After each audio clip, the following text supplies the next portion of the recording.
Olá pessoal, tudo bem?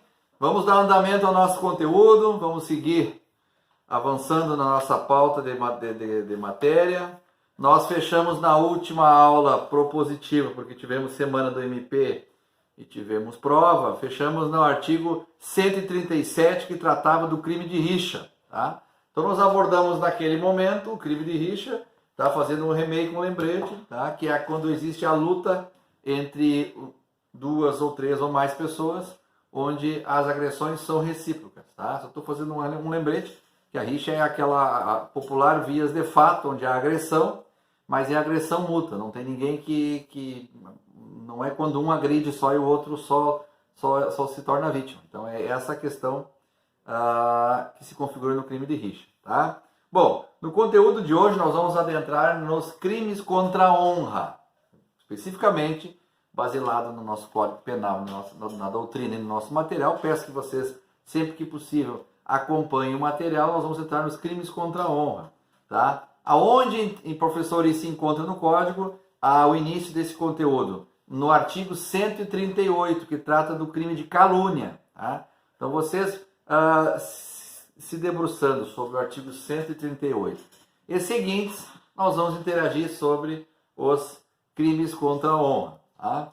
Falando mais diretamente do crime contra a honra que o artigo 138 faz referência, que é o crime de calúnia, vamos analisar primeiro a parte sintética da norma. Tá? O que o artigo 138 nos diz em síntese? Caluniar alguém impondo-lhe falsamente fato definido como crime. Ou seja, caluniar alguém, tá?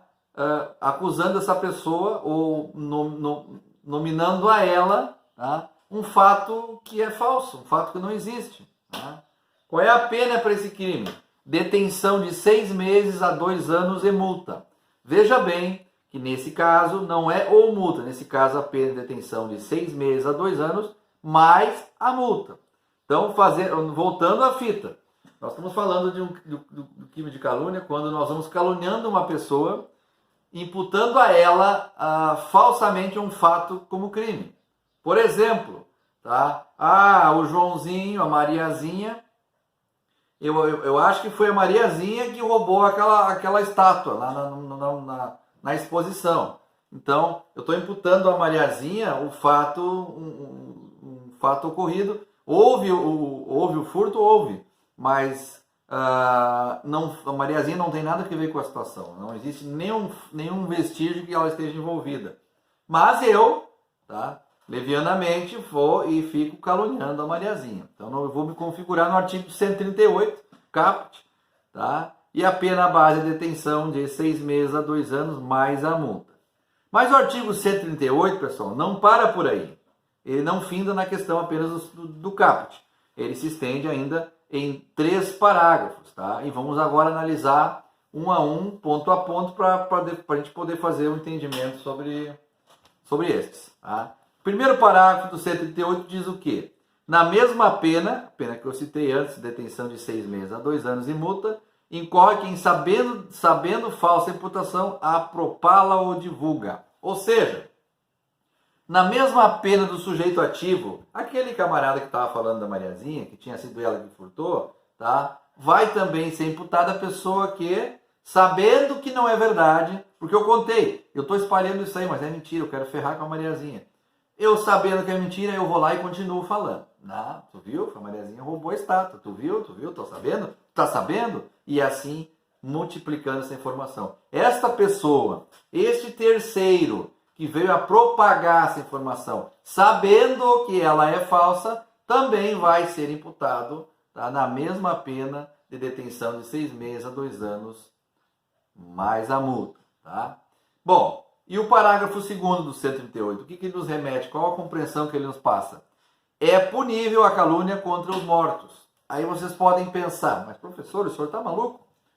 Se a pessoa morreu, ela vindo a óbito, os seus direitos legais, civis, também se encerram. Mas, quando o artigo 138 traz no seu parágrafo 2º a chamada dizendo que é punível a calúnia contra os mortos, ela se dirige à seguinte situação.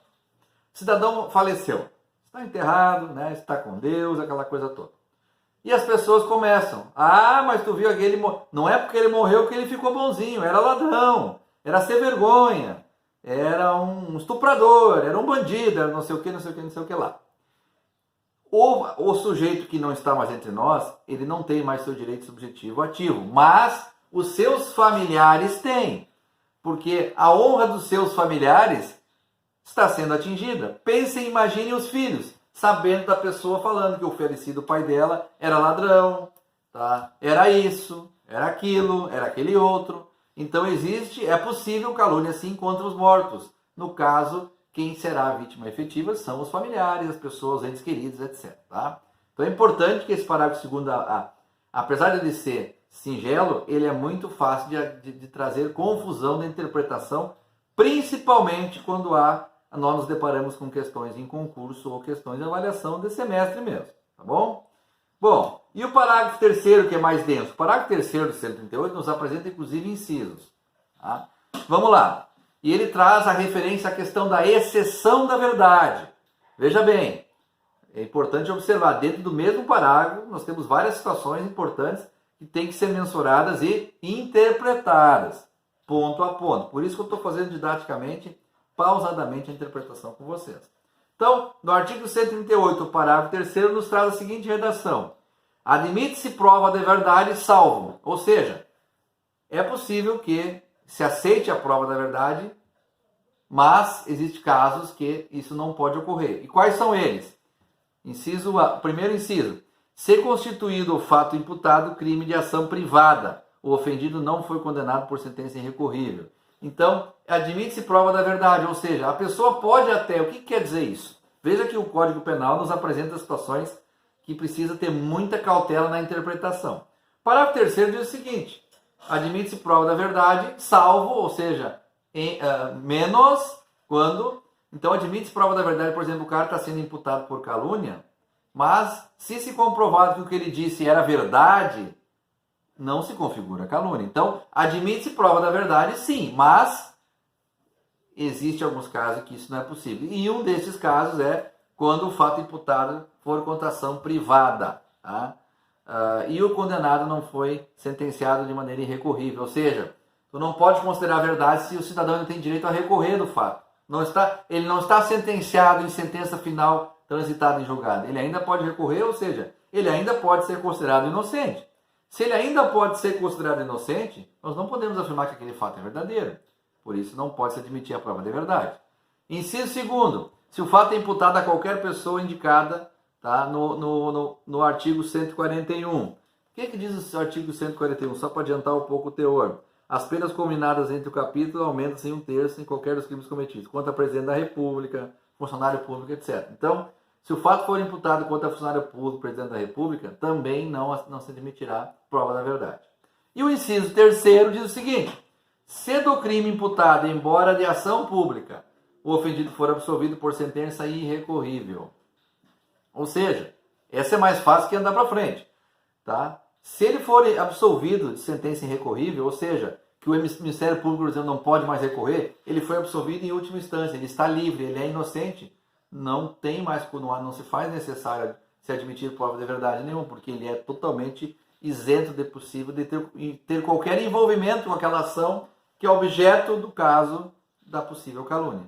Tá? Bom, essa é a configuração básica do crime de calúnia, artigo 138 do Código Penal. Posteriormente, no fim das videoaulas, nós vamos abordar hoje questões concursais que vão tratar de calúnia, difamação, injúria, exceção da verdade e etc. Tá? Bom, e a difamação? O que nós temos que abordar quando a gente fala da difamação? Onde está a difamação? Artigo 139 do CP. Acompanhe no conteúdo e acompanhe no Código Penal. O que diz o artigo? Artigo 139. Difamar alguém imputando-lhe fato ofensivo à sua reputação. Veja bem, façam um comparativo com a calúnia. A calúnia dizia que imputava a alguém um fato como se ela fosse responsável por um determinado fato que ocorreu.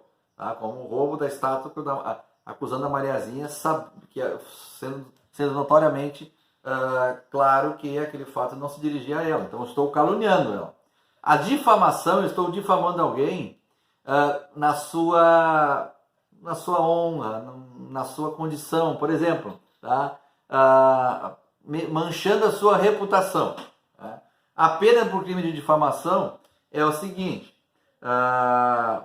vejam comigo, só para pegar um gancho que eu quero fazer um detalhe com vocês, para vocês terem um exemplo. Quando eu estou difamando alguém, tá? Essa cidadã é uma senhora que não tem palavra, essa cidadã é uma senhora que é mentirosa, então eu estou imputando um fato ofensivo à reputação dela, eu estou taxando ela de uma pessoa mentirosa, eu estou taxando-a de faltar com a verdade. Então, nesse caso, é passível de configuração do artigo 139 do crime de difamação. Qual é a pena do crime? Detenção de 3 meses a 1 ano e multa. 3 meses a 1 ano mais a multa. Tá? Bom, no artigo 139, existe a possibilidade do crime de difamação? Existe a possibilidade da exceção da verdade? Sim ou não? Onde nós encontramos isso, professor? No parágrafo único do 139, que diz o seguinte: a exceção da verdade somente se admite se o ofendido é funcionário público e a ofensa é relativa ao exercício de suas funções. Professor, não entendi. Gente, só pode haver exceção da verdade no crime de difamação quando o sujeito ativo, ou seja, quem está sendo acusado do caso, for funcionário público e a situação ocorreu em face da necessidade dele estar exercendo uma determinada função pública. Vamos traduzir isso por exemplo? Então tá, vamos para o exemplo. A pessoa está cobrando, a pessoa tem uma dívida ou algo do gênero e o funcionário público vai lá tentar fazer com que ela tenha, solucione tal problema A ou B e diz perante várias pessoas que ela é uma devedora do município, você está devendo, por isso estou aqui. Isso é difamação? Neste caso, pode haver a interpretação baseado no parágrafo único do 139, que nós estamos falando na questão da exceção da verdade no crime de difamação. Porque ele teve que dizer aquela situação, porque a pessoa efetivamente, realmente é uma devedora e foi várias vezes convidada a comparecer no órgão público, não foi, e algum fiscal tributário ou algo do gênero foi lá na empresa dela cobrá-la, e os funcionários ouviram esta fala. Mas, neste caso, será difícil conseguir imputá-lo, porque ele é funcionário público, e o fato ocorreu, e a sua ação foi gerada exclusivamente porque ele estava exercendo o cargo público e a função específica fez com que ele tivesse que agir desta maneira. Tá? Então, esta é a abordagem específica do crime de difamação, artigo 139 do nosso Código Penal brasileiro. Tá? Até o próximo bloco, pessoal.